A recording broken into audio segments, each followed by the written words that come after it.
Hi, this is the Magnificent Midlife podcast, and I'm Rachel Lancaster. This is where we celebrate women in midlife and beyond. We challenge the status quo and bash those negative stereotypes about being an older woman. We're not over the hill at 40, 50, 60. We're just getting started, and the world needs us now more than ever. I'll be talking all things midlife, about issues that matter, and sharing fabulous stories of amazing women doing very cool stuff. Now is our time.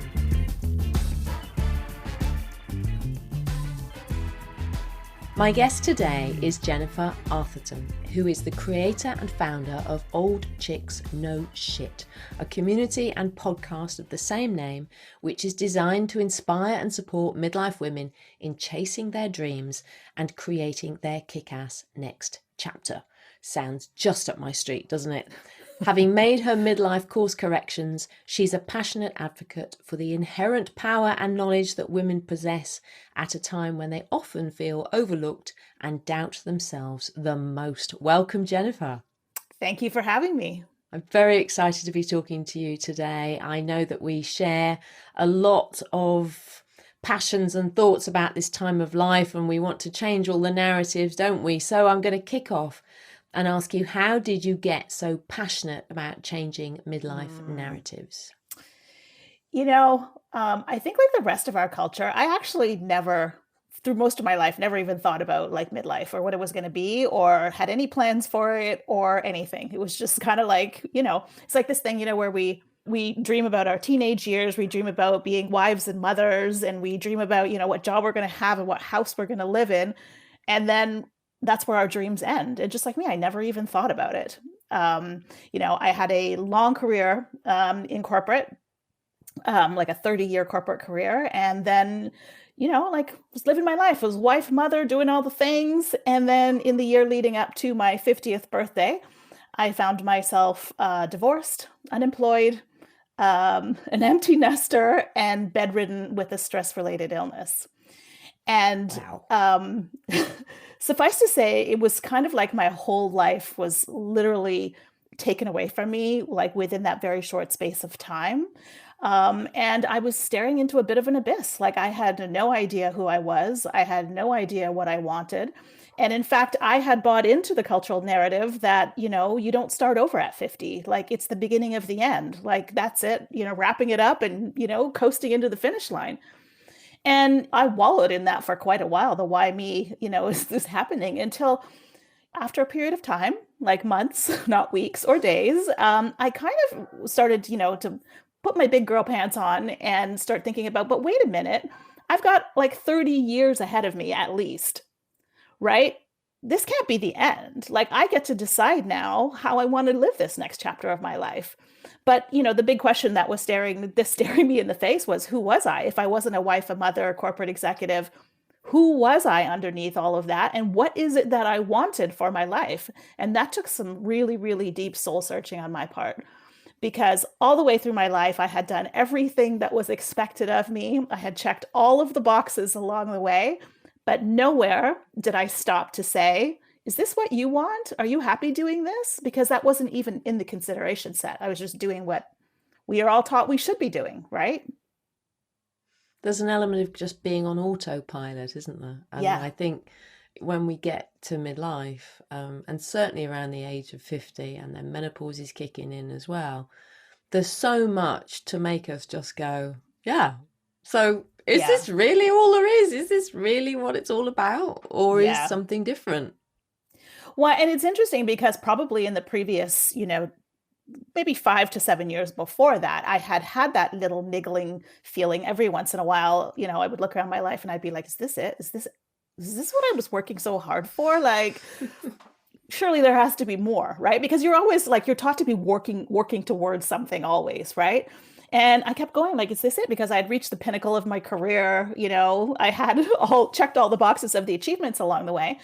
But every time that would come up, I would simply just push it away because, like all busy people, I don't have time to deal with that. And also, if I did give it some time, it was really scary because I had no idea what I wanted. Like, if it wasn't this, then what? It's interesting that the clues were there along the way, and I just plain old wasn't listening.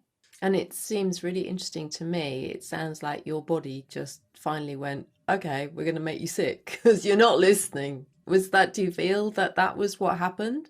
Yeah, absolutely. That was part of it. I think it was actually the perfect storm, because all of the identities that I hung my hat on in the world were gone. And then my body, which, I'm a pretty ambitious person. Like I can be pretty type A and pretty driven.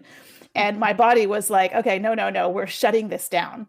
I see it now as being, it was the beginning of kind of menopause for me. And so it was kind of like the perfect storm. But I had all of the symptoms. And at that time, I didn't even really know what it was, right? Insomnia, heart palpitations, ringing in the ears, extreme fatigue, like, on top of dealing with adrenal symptoms and thyroid issues and all the things, right? But I literally couldn't get out of bed. And now I Wow. see that as actually being like the biggest blessing ever, because had I been able to get out of bed, I would have found some other way to occupy my time. But because I was forced into this place of stillness, it was really exactly what I needed to really evaluate my life and how I was showing up in my life and what I wanted to change. Like you, I'm so keen to get women to realize that they need to stop, that they need to slow down, that Yeah. being the Duracell bunny and constantly going, going, going doesn't do us any favors. No. It, I think it weakens us because we're not refueling, we're not No. giving our brains time to acclimatize to this change. And it's a massive change. It is puberty in Hmm. reverse. Yeah. And we have to kind of give it the time and space to do what it wants to do. And over here, I mean, I think it's similar in the States, but perhaps not as bad. But there's that impression of women sort of hanging on for dear life to the life they used to have, instead of going, okay, this is my new life. This is who I am now becoming. I'm becoming somebody different. And because they hang on for dear life, it's all made worse. It's all made much worse. Because one thing I've learned is that we have to let go, and we have to give ourselves time and space to process things. Otherwise, it all just mounts up and does us no favors at all, does it? That is so true. I mean, I think it's the number one thing. I mean, when we're busy with our life and, doing for everybody else, our families, our careers, and everything, we become so disconnected from ourselves. Like Mm. we are at the very bottom of our list, like that black hole. It's not even on the list. It's that black hole beneath the list, that thing that you never actually get to, right? Because the list keeps growing. And when all of these things started happening to me, my natural instinct, because what I had done for all of my entire life was to control and manipulate, right? Was like, okay, I can wrestle Yeah. this to the ground, right? I can do this. Like it's not going to take me down. That was my first instinct, right? Because that's what I had done. That's what had worked Yeah. for me until I literally couldn't. I had no option but to stop. And now, like I said, now I see it as the biggest blessing. Before I actually surrendered to it, I was having all of these symptoms, and like so burnt out most days I couldn't get out of bed. Like if I needed to go to the store to buy groceries, I couldn't come home and put them away. I had to nap before I could actually put the groceries into the cupboard. Like that's how little Wow. energy I had in my body. But at the time, at the beginning of this, I actually still thought I could go to the gym because I was big into fitness at that point. And I remember walking into the gym one morning and my trainer looked at me and she said, "I'm not doing this anymore. I'm not doing this with you." And I was like, "What do you mean you're not doing it with you with me?" And she said, "Your body is clearly talking to you and you are not paying attention and I will not participate in it." And I remember being Wow. so angry, like, who the hell does she think she is? And yada, yada, yada, right? And then Good after trainer. Ooh. I actually wrote her an email after that and was just like, thank you, thank you, thank you, because it took me about a week and a half for what she said to really sink in. And that was the Mhm. moment that I surrendered. I stopped. And I was like, okay, if I'm meant to be in my bed right now, that's where I'm going to be in my bed right now. And I grabbed my journal and took to my bed and I was like, okay, let's see what comes up. Let's just be here in this space and see where it takes me. And it sounds as if this was a perfect example of the mind-body connection, wasn't it? It was Uh, as much mind that was impacting your body as the stuff going on in your body. Yeah. Is that right? Yeah, absolutely. A lot of the energy that I had put into my life was proving energy, right? Like, I'm good enough. Like, look at, I have a great job. I have a great title. Look at my house. This is how much money I earn. Like, all of that was like, hey, look, I'm okay. I'm okay. And, when all of that got stripped away from me, all of those identities, I now had to face who was underneath that. Like, who was the woman? Like, not the wife, not the mother, not the corporate executive. Who was the person, the actual person who, in all honesty, I had really never met. Like, never met. Like some women lose themselves. I realized I had actually never met myself. So the process of self-discovery that happened during that journey and the space that was created so that I could build that relationship with myself was, like I said, the biggest gift I think I've ever been given. That is such a powerful message. And thank you for sharing it. And I'm so keen that women know these things so that less of us have to go through the getting sick and the body going, not doing this, so that we can, I suppose, approach this time of life with more knowledge, with, wisdom of other women who've gone before, and that therefore it isn't such a shock, because it still is such a shock for so many women, isn't it? And they many of them, a lot of us go through similar things, and then we kind of respond in different ways. I've always thought that women sort of get to this stage of life and they either go, okay, this is the life I've got and it's kind of okay, and I'll deal with feeling a bit crappy, but I'll carry on because that's what I know. And then there's women like you and me who get to this stage of life and go, sod that. I'm not having this, and I need to do something else, because as you say, there's at least, hopefully, 30 good years of life. Exactly. And I'm not going to sit around farting about. Thank you very much. And not only is it a shock, for me, and I've seen this now with, the women in my groups, it's actually a betrayal. Like, I saw it as a betrayal. Yeah. Right? Like, my body was betraying me. Like, my life was betraying me, right? Again, little did I realize is that, that there was another life for me, and one that was like, I could have gone on in my life the way that it was. And like you said, it would have been, okay, you know what? We can do this till the end, just plodding along day by day. Now, on the other side of it, I have a life that is so aligned with who I am inside, like the actual person, that I'm like, sometimes I look around and I go, wow, this is my life. Like, it's pretty damn good. And knowing that that's possible, because that's the other thing. We're not very often shown what's possible. We're told to put in our time, do your thing, wait till you get a retirement and a pension, and then coast into the finish line, right? Like, that's basically the way our culture sees it. So this idea that there's actually a second chapter, which can be, or a third chapter even, or whatever, that can be absolutely phenomenal, is kind of lost in our society. But we're changing that, aren't we? Because old chicks know shit. Right. Exactly. Well, and this is the other thing, right? Like, we become so consumed with what we're losing in this process of like menopause and our life shifting that we don't even have time to focus on what it is that we're actually gaining. Right. Like, so we're focused on our wrinkles, our gray hair, our menopause symptoms, how our bodies are changing, and it's like you said, we're hanging on to the way we used to be, like physically the way we used to be. And again, when you let go of that and just allow yourself to become, that's my favorite quote, actually. I think it's by Lao Tzu. And it says, when I let go of who I am, I can become who I might be. Yeah. And I just like, that was kind of my mantra through this whole process, was like, who am I becoming? Well, it really is a process of transformation. It's like, we go, it's like the butterfly. It really is. I think it's like the caterpillar going into the chrysalis, which is sorting out all the messy stuff in the middle and then emerging as a butterfly. We are different.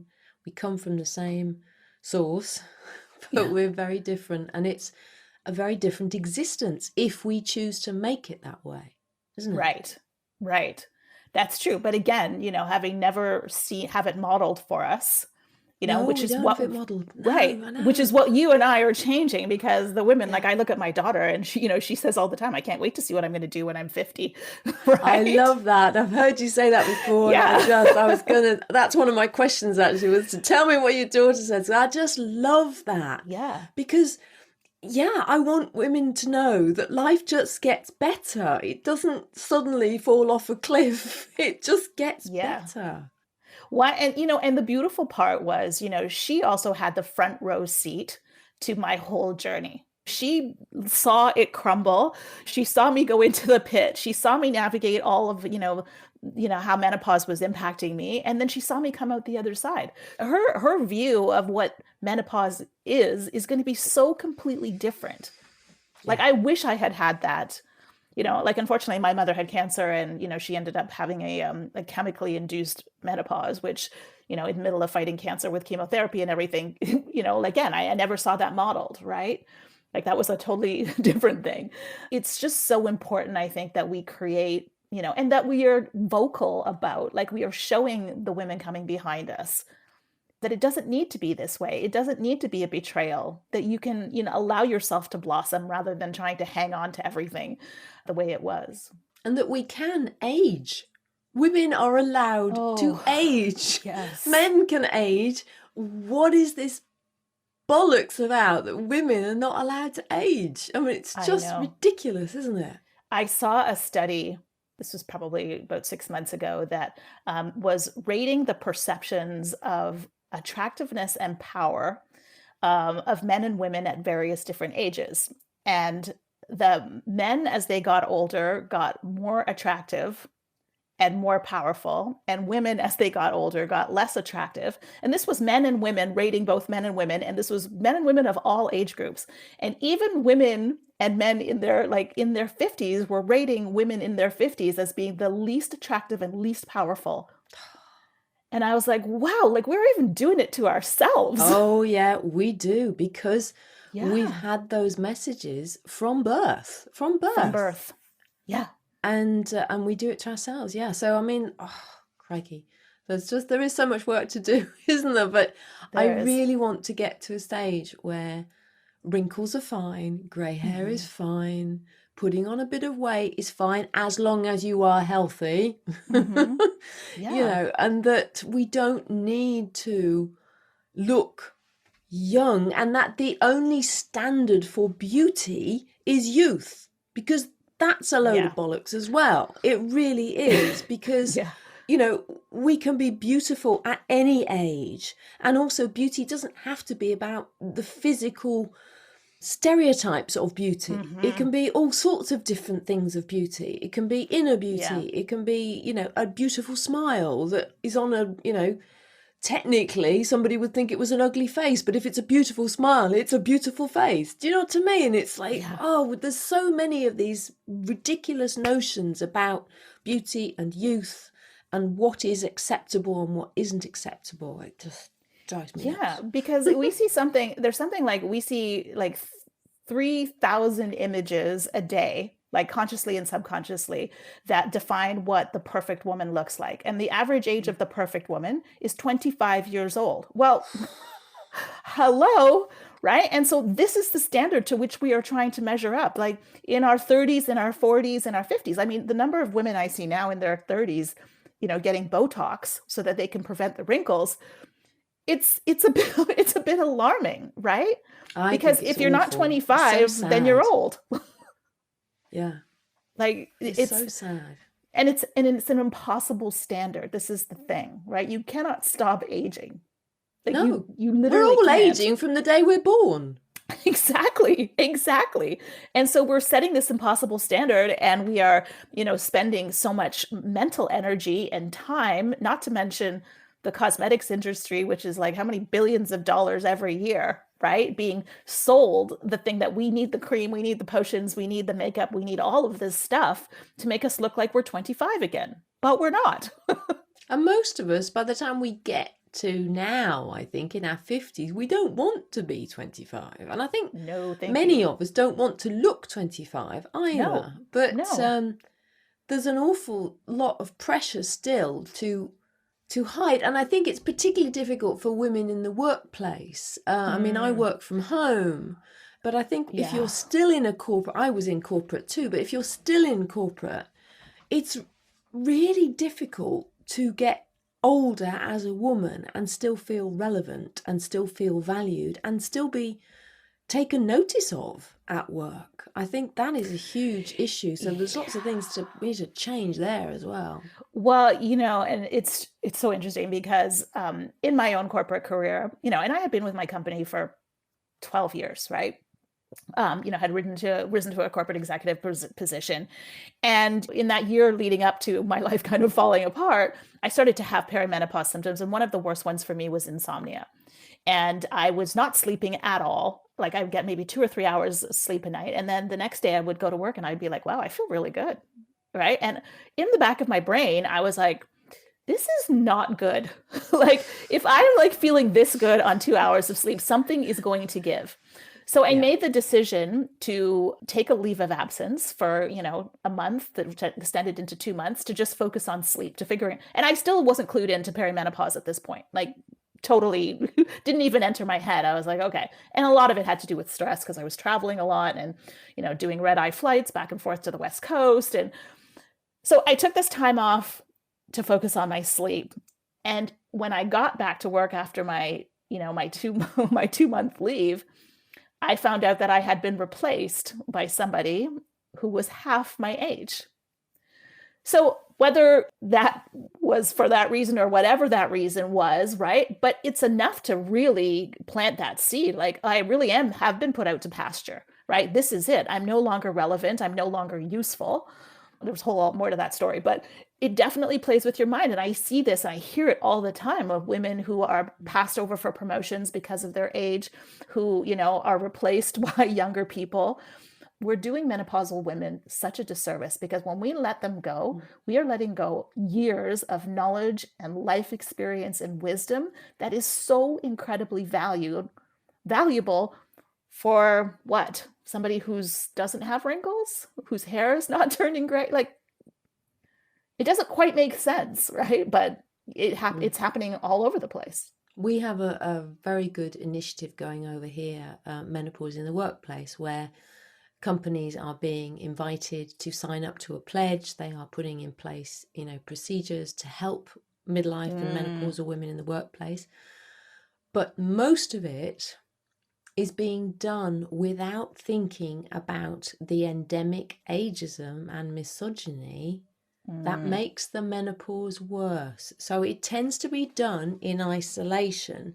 So it's not actually thinking about the bigger picture. What is a work environment that works for women who have far more caring responsibilities than men, generally speaking? And just as we might be getting rid of the child care responsibilities, we're taking on the adult care responsibilities. Yeah. So rather than looking at everything, we're focusing in on menopause, and it's very good. I'm very pleased to see it happening, but I really want the conversation to be broader and that we are tackling the ageism that I believe impacts how women feel about menopause. It impacts how they are at work because they've bought into it themselves, as we talk about, already. So they're looking at younger women and feeling like the imposter themselves. They are beginning to lose confidence. The peak of imposter syndrome is in fact around menopause for women, and there's no surprise there.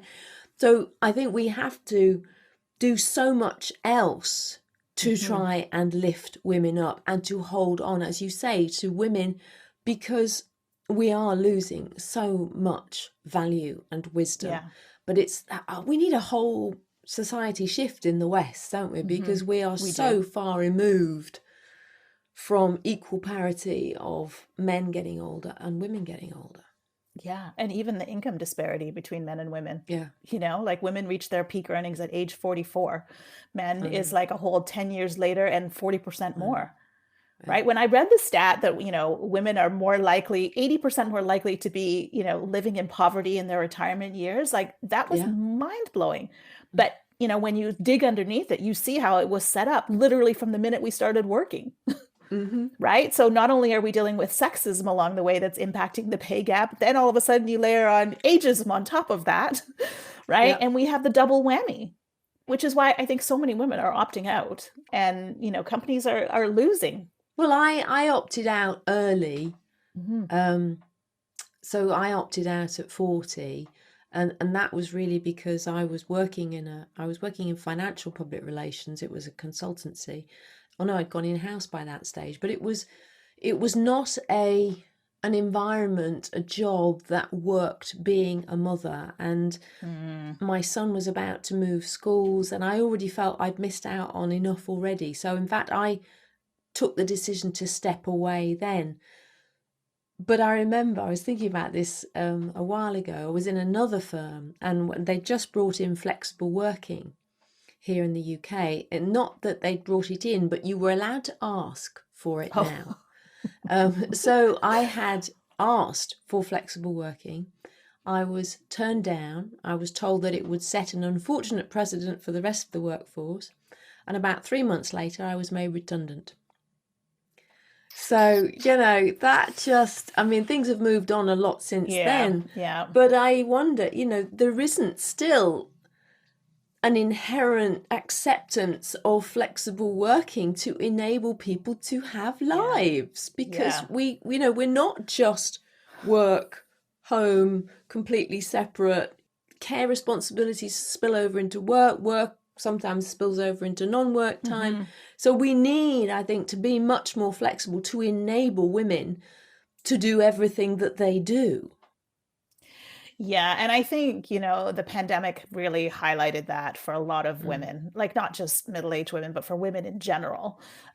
Because I think like the workforce is going to shift now. And I think companies are going to have to start figuring out ways, because people have just lived it for 2 years, right? Like they've got to figure out how to balance their home and their work.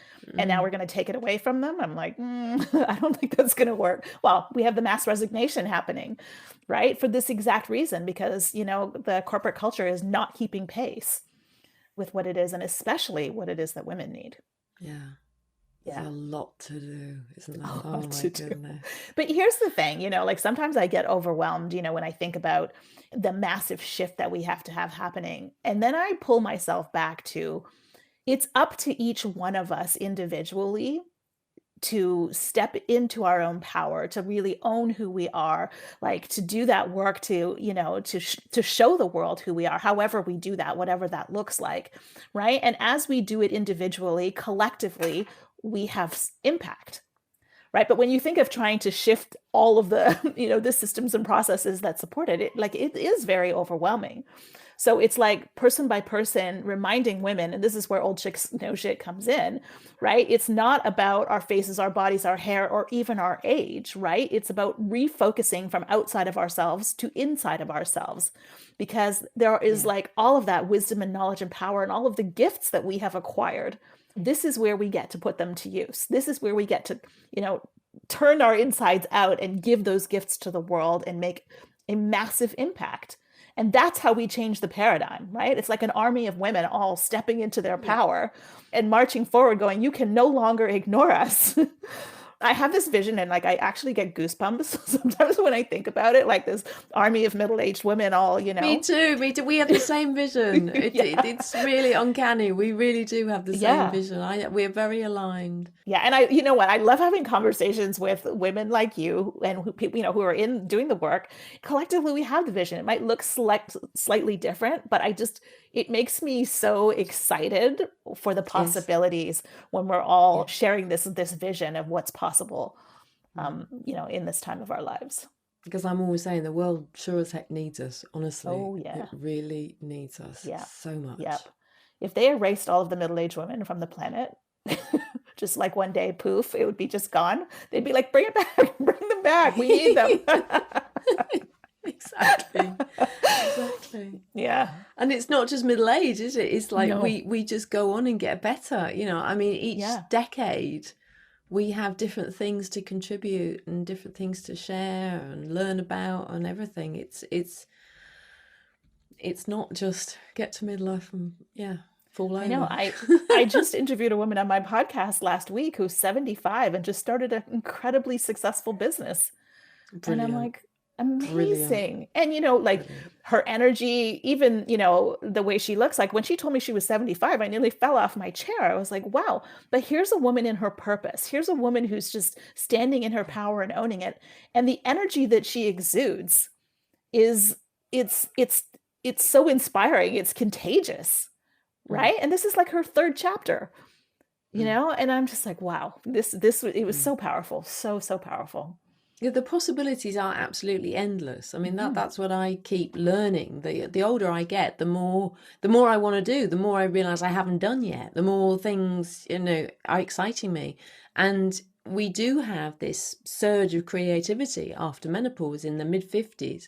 And Right. I think that then carries us through. And Luann Brizendine has just written a book about the upgrade and how the female brain gets better in midlife and beyond, Mm. and how, because we have a different hormonal profile, we're more able to do different things, and we're not on that roller coaster that we were on when we were, cycling every month. That Right. is still a powerful force in our lives, that cyclicality, but we are not the slave. Well, I don't like saying slave to the hormones, because I think we're not slaves to the hormones before menopause, but it is, I do believe it's still calm waters after menopause, and there Mhm. is a power there is a strength, which Mhm. I find personally very grounding and very exciting and very empowering for what I want to do next. Yeah. I mean, in Chinese medicine, I don't know if you've ever heard this, but the whole notion of the Chong meridian, that it flows Yes. down for when during your reproductive years and then it flows up and out through the eyes, like that in itself is just so powerful, Yeah. right? And it's exactly Yeah. what you're sharing, right? Like Yeah. it's a different flow of energy, but it's equally as powerful. Yes. In in creation, right? Like, you know, the creation before is focused inwards and now creation is focused outwards as we move on. And women in cultures where older women are Mhm. recognized as having wisdom Mhm. and authority and worthy of respect, they often report fewer issues around menopause, because they've been led to believe that, they will get more status the older they get. Yeah. And so Yeah. much of this is about status, isn't it? It is about, worrying that we haven't done what we're supposed to have done by a certain time of life, and then, there's a cut-off point and we can't do it anymore. Yeah. It's so true, isn't it? Yeah. Very arbitrary too, right? It's just like, Yeah, yeah. yeah. It's like, oh, you're done now. Yeah. That's it. Bye. Yeah. Hang up your skates, you're over. Yeah. Yeah. So interesting, isn't it? So how can women get unstuck in midlife? How do you help women get unstuck? Hmm.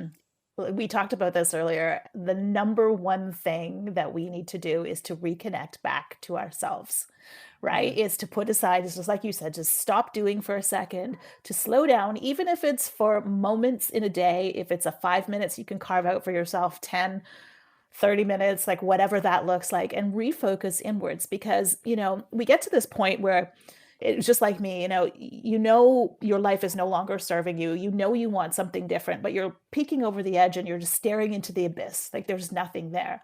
And our typical response is to look outside of ourselves for the answers. I mean, as women, we've been cultured to get validation for everything from outside of ourselves. And then this is the time, though, but we're actually being called inward, right? Because, you know, why we're Yeah. looking into the abyss is because we haven't created it yet. Like the creation is Mm. happening in us. And so as we tune in and start reconnecting back with ourselves and we start listening to the whispers and the nudges, right? Those intuitive callings that we've been pushing aside forever because we're too busy to deal with them, you know, we start to give airtime to those. Allow them to come to the surface for a minute. Even if it feels like, you know, and I say this to women all the time, like dare to dream, like give yourself the opportunity to dream. Like if there's this like nudge that you have about something and it feels incredibly ludicrous, like it feels absolutely impossible, just play with it for a minute, right? Like just say, Mm. what if? Like, what if I just played with this for 5 minutes and just, you know, maybe it's you're going to become Evil Knievel jumping over multiple cars on, right? Just picture yourself on a motorcycle leaping over cars, like whatever it is. just spend some time with it, because chances are maybe you don't end up buying a motorcycle and leaping over cars, but there's something in that that is leading Yes. you to the answer that you need. So it's about connecting inwards, listening to what those things that are coming up, and then playing with it, see where it goes.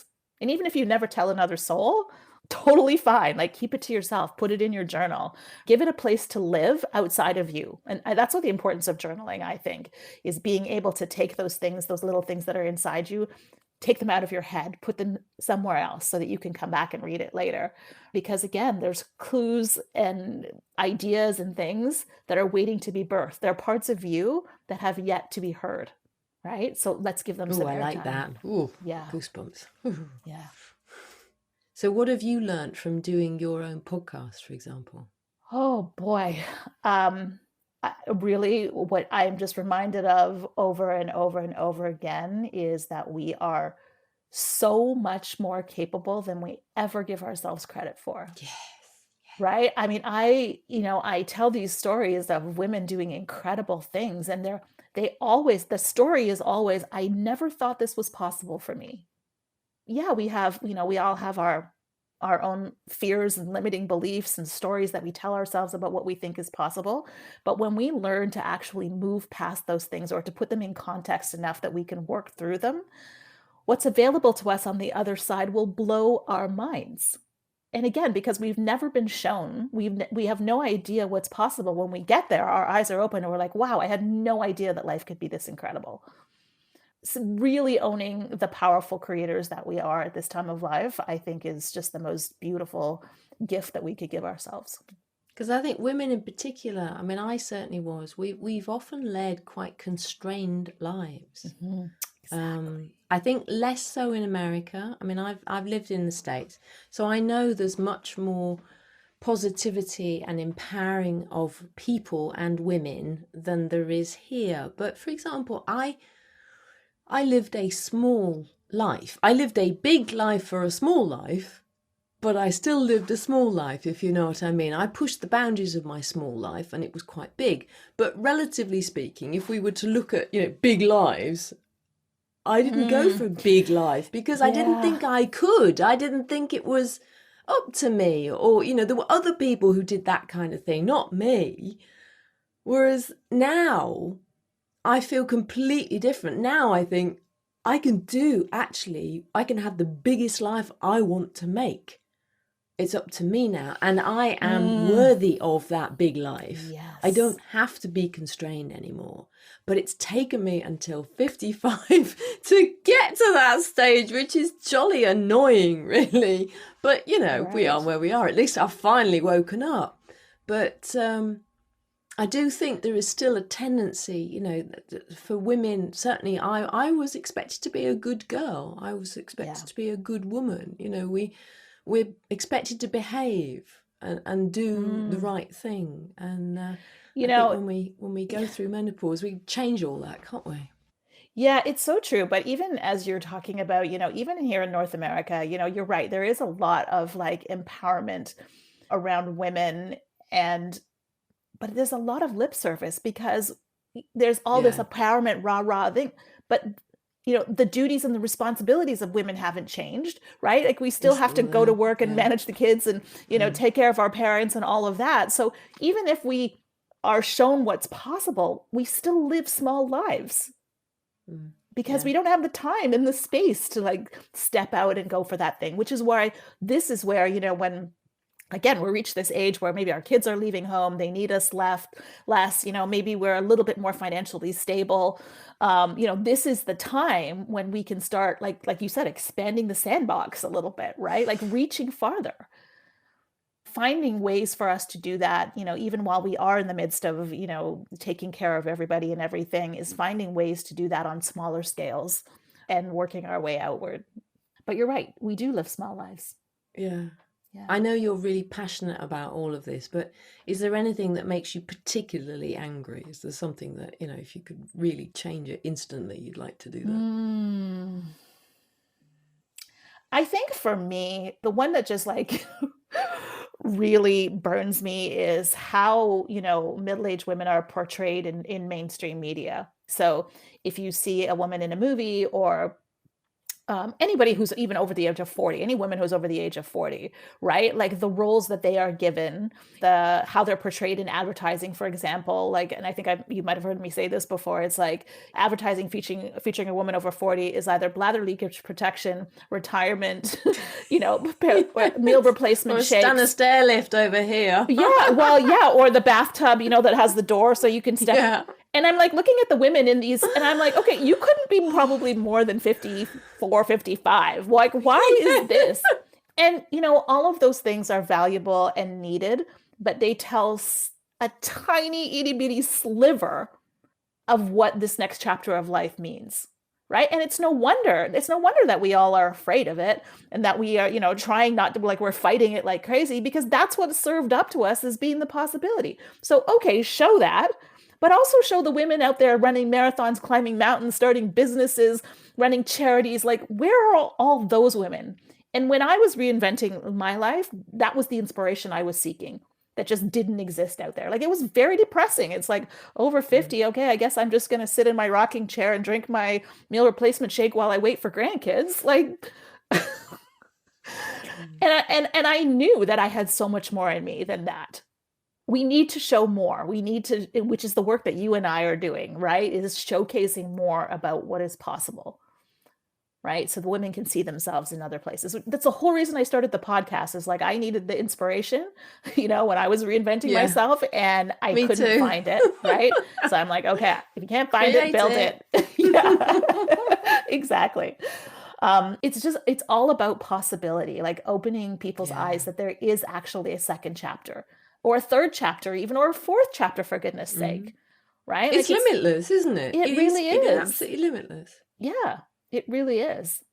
I mean, obviously, when I say that, people are going to say, oh, it's all right for you. You haven't got this responsibility and that responsibility and this, that, and the other. Well, yes, but we can all choose to do things around the edges of our lives. Exactly. If we can't, do something massive, then we can do something small, but that can still be leading us to living a bigger life and a more fulfilling life. Exactly. And even if what changes is just inside ourselves, that we see ourselves differently, right? That in itself is a massive shift, right? Like, if we're thinking about ourselves as too old, or, oh, I can't do this because, I might get hurt, or whatever that is like, how our self-perception is incredibly important. And so even if we just see ourselves as a little bit more powerful, if we just see ourselves as a little bit more capable to push that boundary, like, that in itself, like, if that's the only thing that we do is to see ourselves as more capable and more powerful than what is portrayed to us, then that's the start. Thanks for listening to this episode of the Magnificent Midlife Podcast. If you enjoyed it, please subscribe, follow, and share it. Also, giving a 5-star review really helps get the word out. You'll find the show notes at magnificentmidlife.com. That's also where you can get my book, Magnificent Midlife, Transform Your Middle Years, Menopause, and Beyond. Make the very best of your next chapter. Help me change the world, one magnificent midlife woman at a time.